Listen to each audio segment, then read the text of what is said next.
And start sharing my screen. All right, so this is session 2 of the new applicant training. Yes, I know I'm sharing my screen. Hopefully you guys have been working away on your applications and have some questions for us today. We have a few more people popping in. So today we're going to meet the Charter Schools Division Director. She'll be able to spend about 5 minutes with us or so, 5-10 minutes with us. And so she'll be joining us in a bit. And then we'll go over some budget information and some budget advice from a former school business manager, a person who has also worked as a charter school application reviewer. So her advice is very valuable. A little bit about facilities, and then a deeper dive into the organizational framework and talking about what we'll do next time. So I asked the director to join us at 9:05. And okay, I've got some new names to add to my list here. Thank you for giving me those.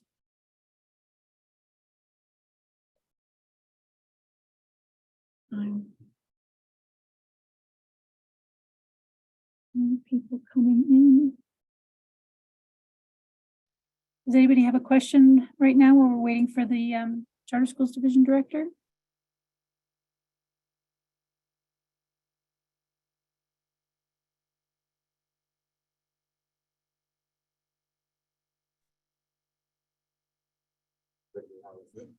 Okay.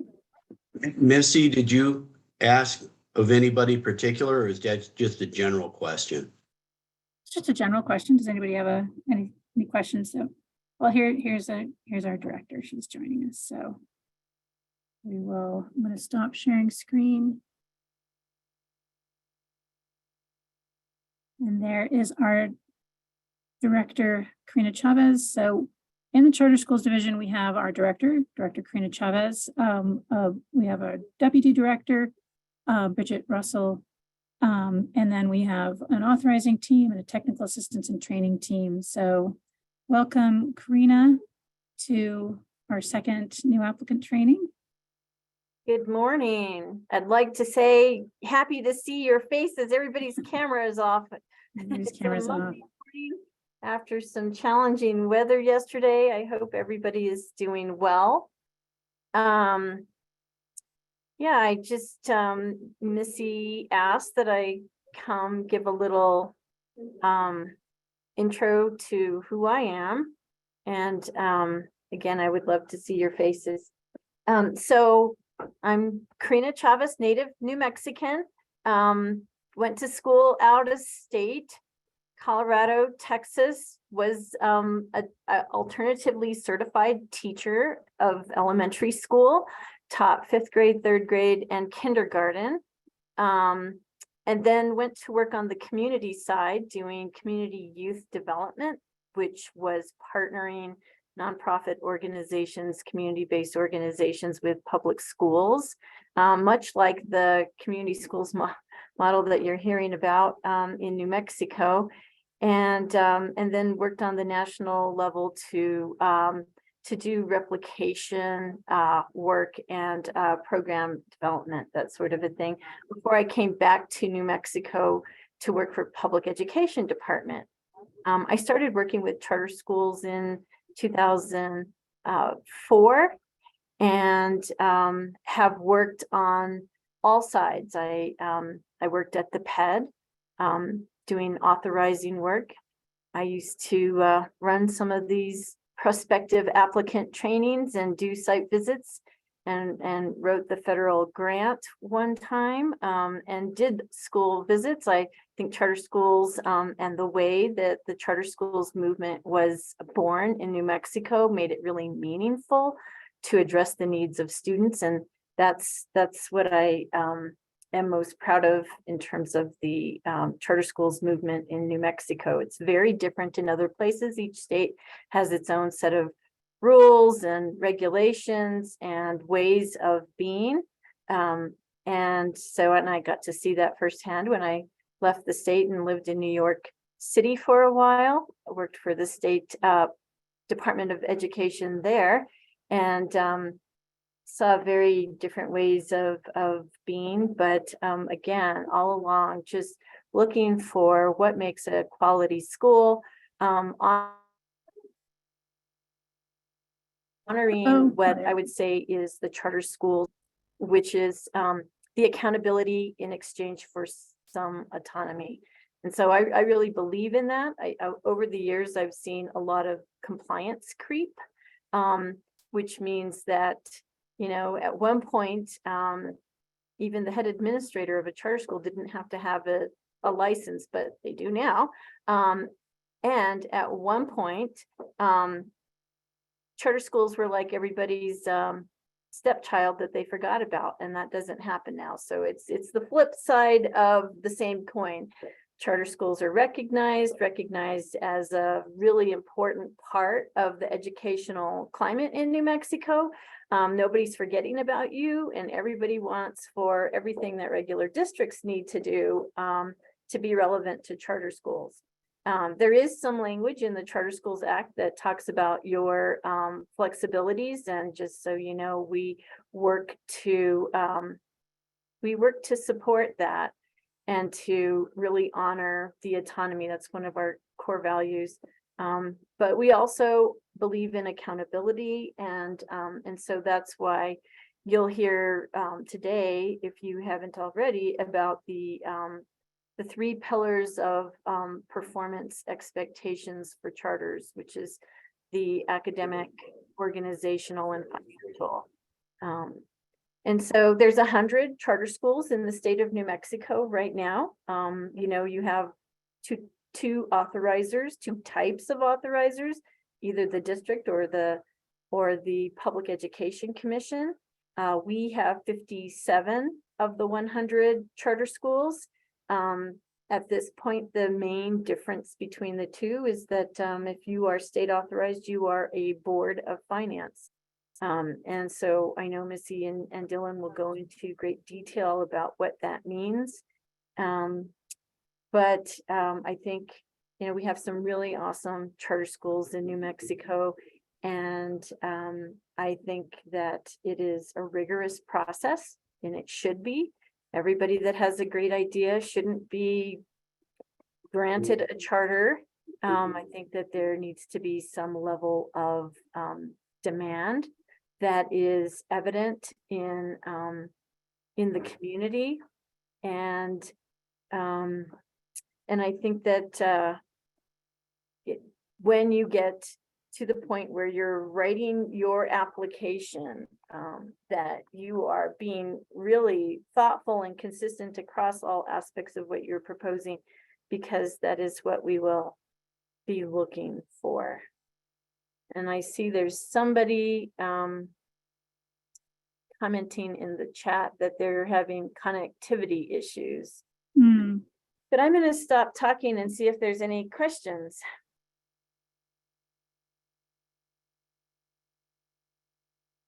Anybody have any questions for our director? It's valuable time. Karina, this is David Stoliker, and I can't undo my camera, so I'll just talk. But one of the things is what you just mentioned is the language in the charters. We've established a foundation for First Things Classical Charter School. We have a charter for the foundation board. Is there different language for the governing board that you need? Should we be setting up a separate charter with a governing board at the same time? And what would that language look like, Karina? Okay, so in New Mexico, charter schools do not need to be 501c3s. I know that that's different in other states. That said, you should be working on who the governing board of the charter school is, which is separate from the foundation governing board. And I assume everybody has the application kit, which specifically talks about the governance questions and prompts that you'll be responding to. And it talks about the need to have 5 governing board members in place and to name officers eventually. And so you should be looking at those prompts when thinking about the charter school governing board. And you really have a couple of experts that know charter school governance as your facilitators of this training session. Missy and Dylan work with charter schools from across the state, whether they're local or state authorized. They provide all of the governing board training. And so they know governance inside and out. Thank you very much. I appreciate that. You bet. All right, well, thank you very much, Director Chavez. Does anybody else have a question real quick? I know she's got a busy schedule. All right, well, best of luck to each of you, all of you, and we look forward to getting your applications. All right. I'll go back to sharing my screen. So that was meeting our director. And now we're going to talk a bit about budget.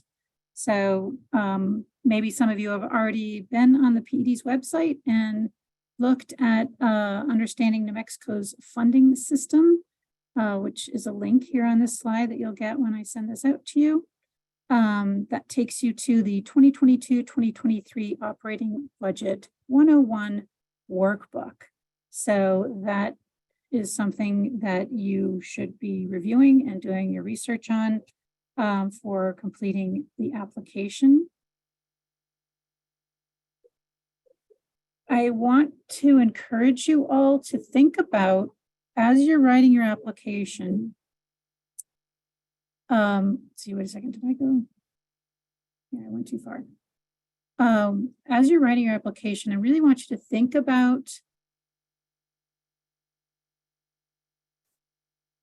your renewal for your next contract. So thinking about the future, writing your application addressing what you're going to know in 5 years to be writing your renewal application. And so this information is a screenshot from the current renewal application. And so all schools who are authorized by the state need to talk about, for each of the first 4 years of their contract, talk about how they have spent their money. And this is hard data that we want to see. What did you spend on direct instruction? What did you spend on student support, instructional support, central administration, school administration, central services, maintenance on operations, and food services, if you have food services, or if you have the other grants. So, because actually I think it should say grants. I think this example, this school was using it on food services. So you're going to have expenses, you're going to have limited money to begin with. You're going to have to do some budgeting examples for your application. If you're really thinking about, how are we going to show the percentage of the money that we're spending? So the majority of this example in this year went to direct instruction. But, you know, a fairly small amount went to student support. Central administration and school administration, the administrative side of the building got the most amount of money. And so, you know, just be thinking about how you're spending your resources. All right, so where does the money come from? They are almost all distributed through the public school fund. They're derived from the general fund, the current school fund, and the federal mineral leasing revenue.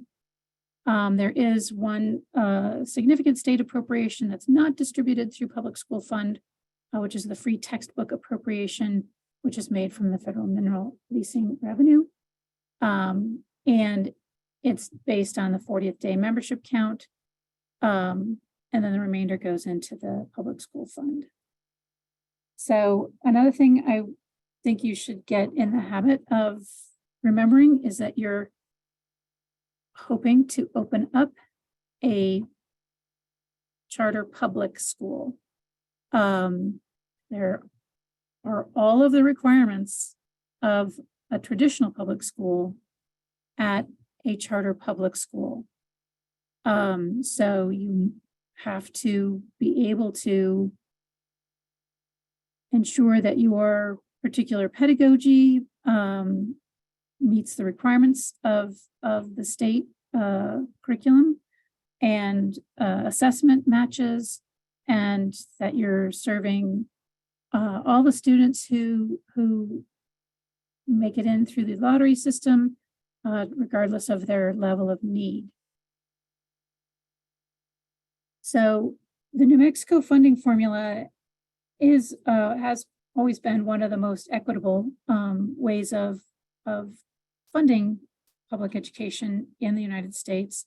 It was enacted in 1974, and it was designed to equalize the funding sources, so it didn't depend solely on property values. So our children generate the dollars. So the students and the number of students, the type of students, and the grade level of students are what is generating the majority of your budget.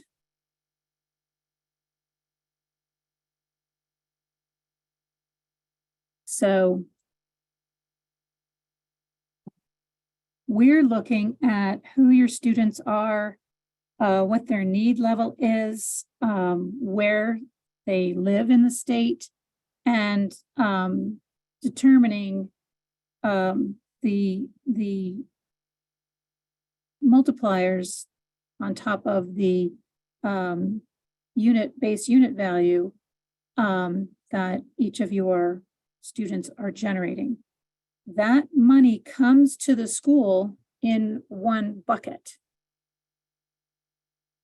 I have often heard we don't get enough money for special education students, but are you aware of, is the board aware of, is the head administrator aware of how much money those students are generating? That is a type of report that should be a regular annual report, because it is knowable. You make a prediction on the 910B5 form, listing out the number of students by grade, and then, you know, who has special needs and what level of special need. And then there's some other areas that the state determines based on where you live, where your students are from. And so, you know, those students are all generating money, and you're spending the money. So are you looking at, this is the money that we get generated, and this is the money that we're spending? So this is when autonomy is, the word autonomy is thrown on. This is, you know, you have autonomy over who you hire as a head administrator, and then who they hire, and you have have complete responsibility of your budget. If you're state authorized, if you're district authorized, there are some limits. They don't necessarily have to give you the funding that the Title I students generate, but that should be because they are providing some of those services to you and your students. So it's also important that you understand that you are required by law to involve your stakeholders in budgeting. And so you have to have a process every year in which you invite the public to an open meeting to understand what the budget is and be able to provide feedback on where they think that the budget should be allocating more resources or not. You don't have to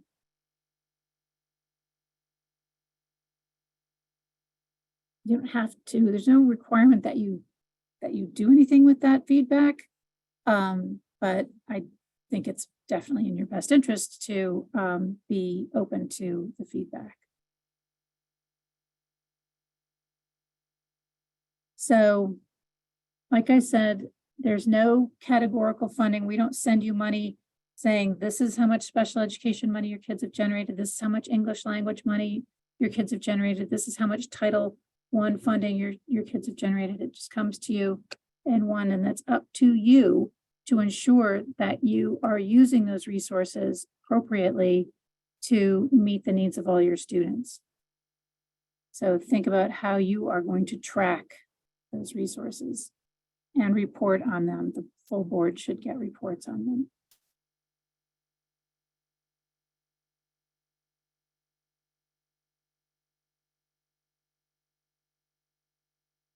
So in more plain English, all the money comes to the school.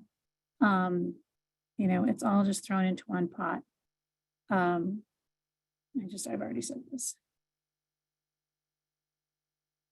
So the State Equalization Guarantee, or SEG, that is the money I've been talking about. It starts with the unit value that's determined by the legislative body every legislative session.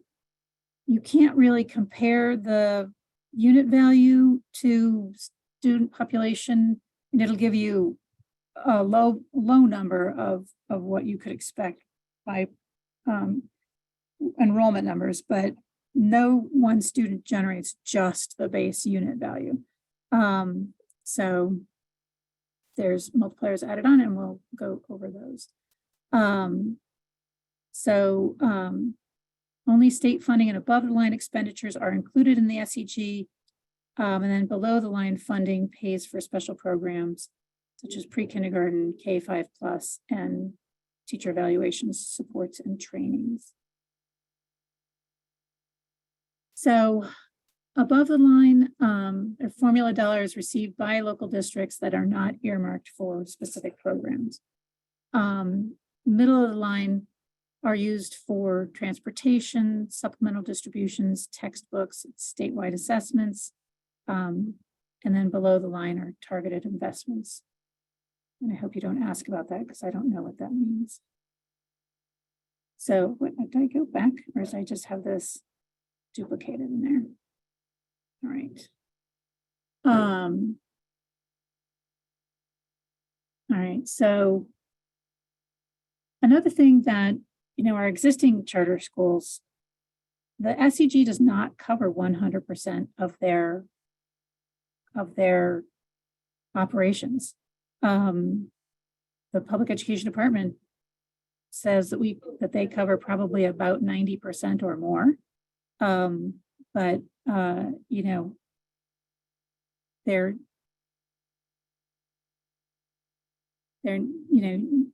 looking for other grants and or having foundations that are doing fundraising for you are all critical as well.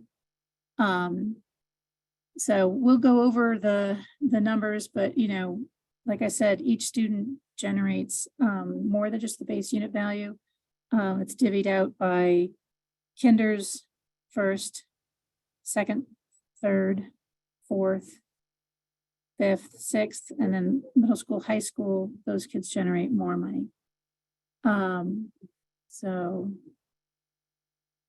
also the full-time equivalency of students is going to be calculated moving forward based on the average of the enrollment at your schools on the 80th day and the 120th day. So the Public Education Department looks at all schools, traditional and charter, on the 40th day, the 80th day, the 120th day.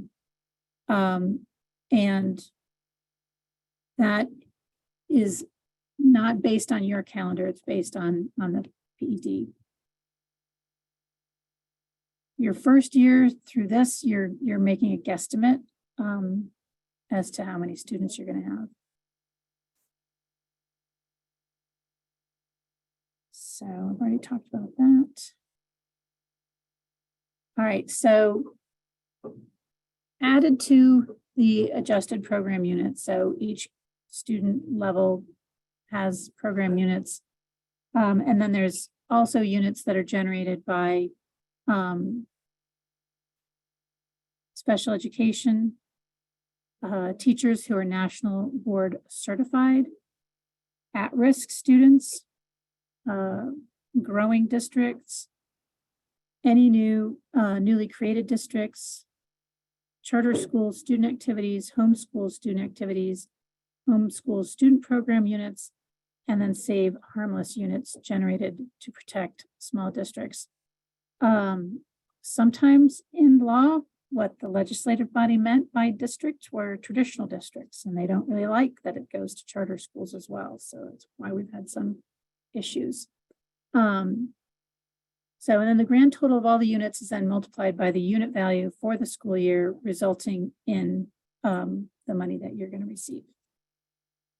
So this is what that looks like. Your kindergartners, for the elementary schools, they generate the most amount of units, 1.44. That is because they typically require more physical space and a lower student-to-teacher ratio. Then grade 1, 1.2, grades 2 and 3, 1.18. Grades 4 and 6 are somehow the least expensive children at 1.045. And then 7 through 12, it's back up to 1.25. And that is a reflection of the fact that typically middle school and high school children require more than one teacher. They have chemistry teacher, they have English teacher, math teacher, so on, so on, so forth. And then, so an FTE stands for full-time equivalent. So if you had a half-day kindergarten, if you had 10 kindergartners and you had a half-day program, that would generate 5 FTE. So it's not a full-time equivalent, it's a half-time. If you had a full-day program with 10 kindergartners, that would be 10 units. MEM is short for membership, which is what we call students at this point in budget land. And so special education ancillary, that's a teacher specifically for special education, and the full-time equivalent for those teachers. And then the A, B, and C, D, and D level, those are categories of students with special needs. So students who have an IEP or a 504 plan are categorized as level A, level B, level C, and level D. Level A is the least amount of intervention needed. Level D is the most amount of intervention needed. And some schools have an approved bilingual program and they generate additional units there. There's also an opportunity to have an approved fine arts education that generates a small amount. And the elementary PE program, as long as I've been here in the PD, I've been told that that doesn't exist anymore, but it exists still in the SEG and on the forms. So, and then I apologize, I need to update this, but they haven't updated it on the website. The total program units, the T&E index multiplier should say TCI, which we've switched from T&E, which is training and experience of teachers, to now TCI, which is the teacher cost index. And so depending on the teacher cost index at your school, that's you're timesing everything by either 1 or 1.5. And yes, I will be sending you these slides. So if you did not receive the slides from me last time, it's because I didn't have your email address or it bounced back to me. So if you don't mind putting email addresses in the chat for me, if you didn't get the first trainings. All right. So I have this, again, on a different slide for you to see what the different special education categories are. You don't know who students would be at your school.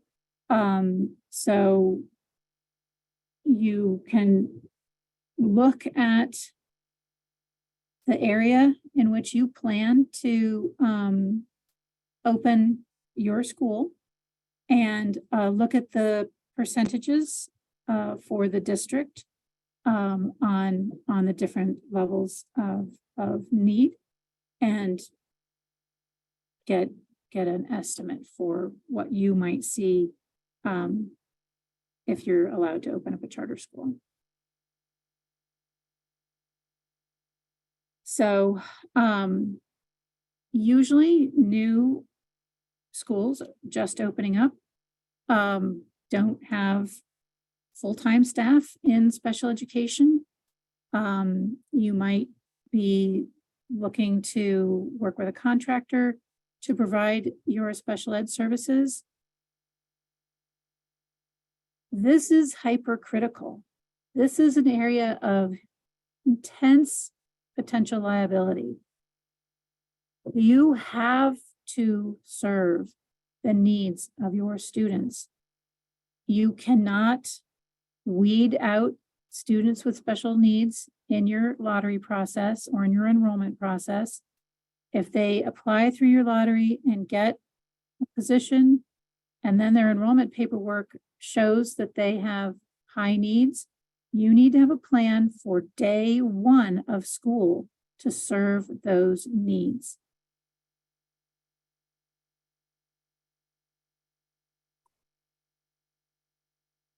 So this is about the slide is covering information about the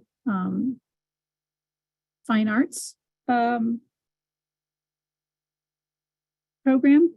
And so it's a specific program that you are going to have, an arts teacher, you're going to have this as part of the meat and potatoes of your school. And so if this is something that you are interested in providing, please reach out to Merritt Andrews. And that will get you still to them, but their email address is going to be ped.nm.gov. So I'll make sure that link is working before I send this to you. Better make a note. Slide 21.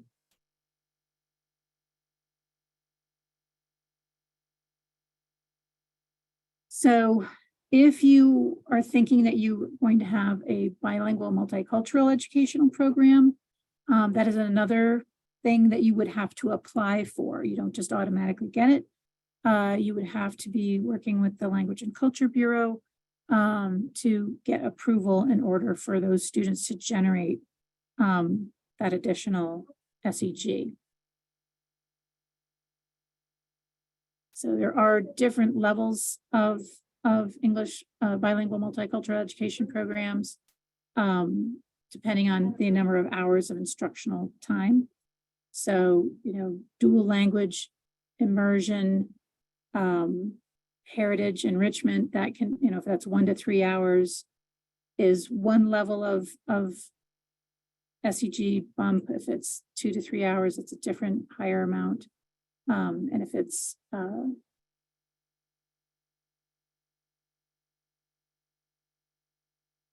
that's it. It's just those 2 levels. All right, teacher cost index. So this is FY24, which is next fiscal year, starting July 1, is the first year of just TCI. Over the past 3 years, they've been transitioning from the TNE to the TCI, which I can imagine for for business managers, quite a headache. But the teacher cost index is designed to be awarding schools for having highly effective teachers. So it is still based on years of experience, but also on their licensure level. So, you know, if you have 0 to 2 years of experience, it's just level 1. But 3 to 5, 6 to 8 years of experience, depending on the level of licensure, there's that slight boost.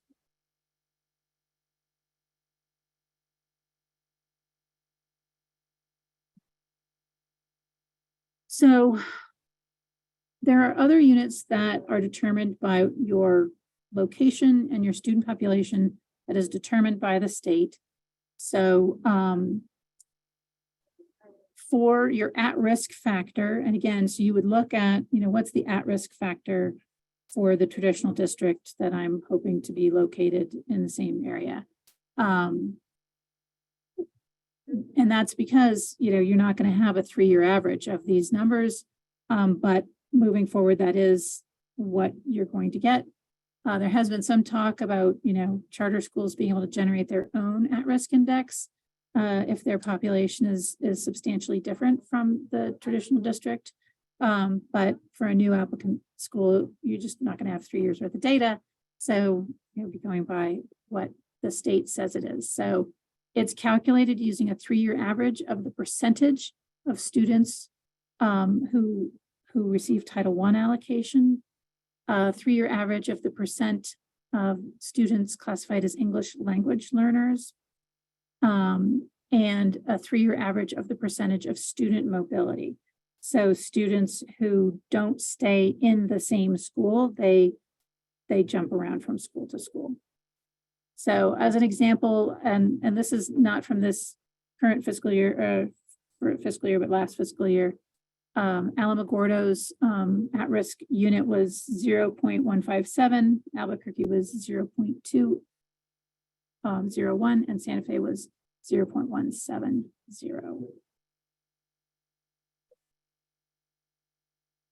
So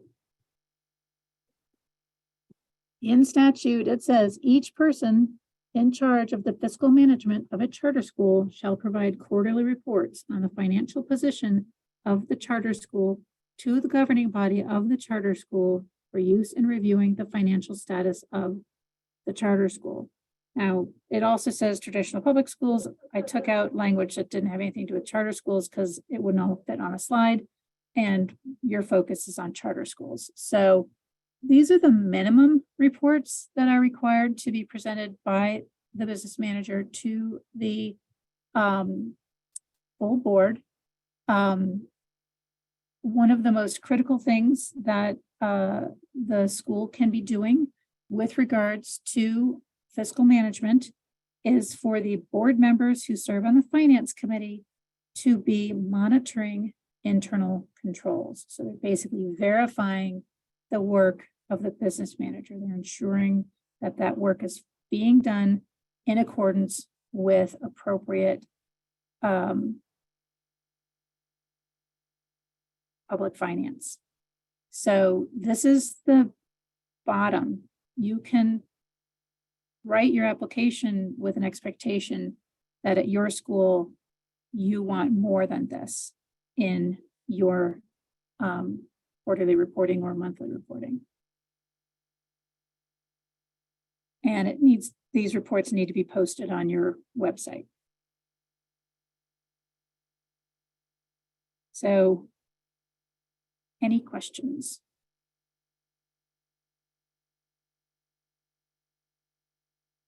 All right, so how goes the search? Oops, I went too far. How goes the search? Has anybody had any luck in their facilities that look like you've got good options in your area? I do. I have been speaking to some developers in my area over here in Sunland Park, because that has come up in a lot of meetings where people are against them developing because we don't have enough schools in our area. And so I have been in contact with them, and we are looking into going to see where would be the perfect place to actually build a charter school. Awesome. This is Sunland Park. Yeah, thanks for sharing. And so again, remember that, you really don't need to be in touch with PCSFA until after your application has been approved. Then you're really looking at needing them to come and once you find a place, working with them, but you don't need to reach out to them until after that. So not until the fall. Anybody else have anything they want to share?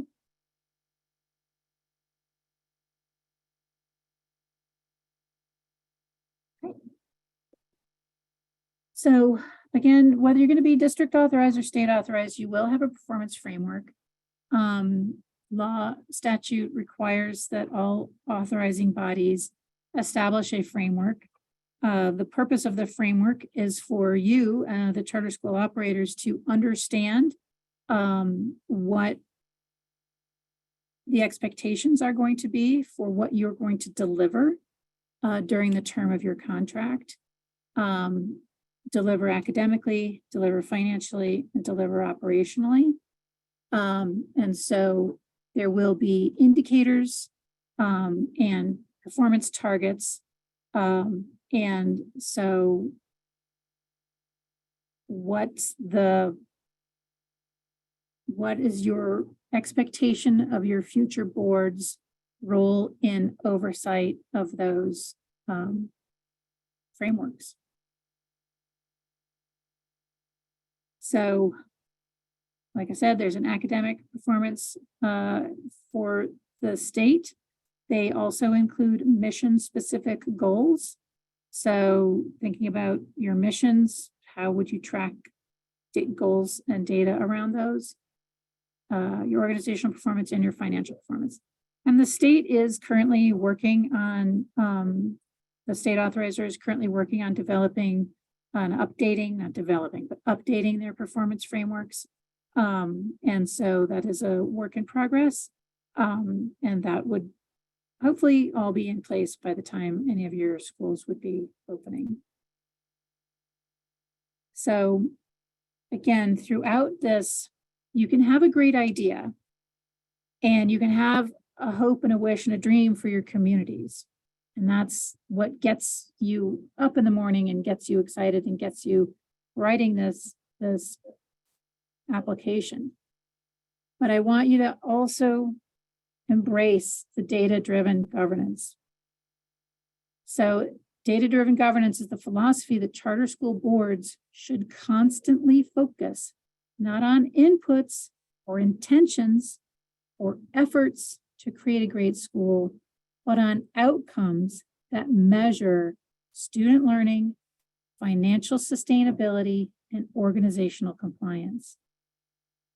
There are already specific rubrics that you can see on websites that list out what authorizers are looking for. What's your board's plan to ensure that the policies and procedures you write, the reporting that they request, that they receive monthly, is in favor of clear-eyed, fact-based focus on what you're there to achieve.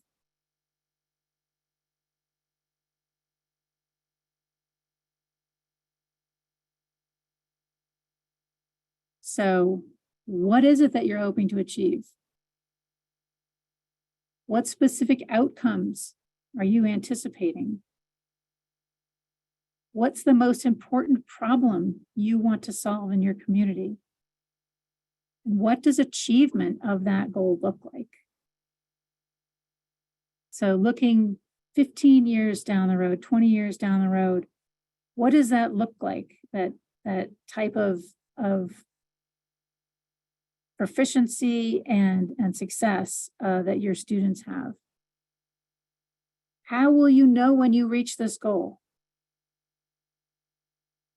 And how will you know which actions are having positive impact? So every school is dealing with human beings, which all have different levels of need, different ways of learning. You're going to be trying different types of initiatives. How and when do you know what is working, what needs tweaking, what needs just to be not done anymore, and what needs more resources allocated to it because it is working?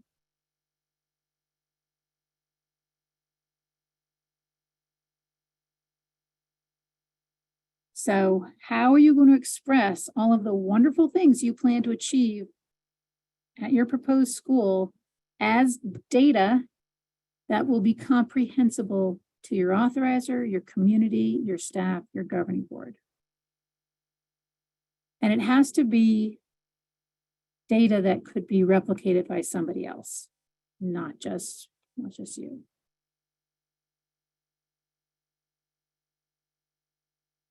All right, you guys haven't had very many questions. So all the trainings will continue to be presented on, not Monday afternoons, Monday mornings. Sorry about that. This must be the slide for the implementation year class training. So I'll fix this as well. So we're going to start at 9 and we'll schedule them for 3 hours, but they don't necessarily go to 3 hours, particularly if you don't have any questions. So I'm going to stop the recording in case y'all are just shy and don't want questions to be recorded. So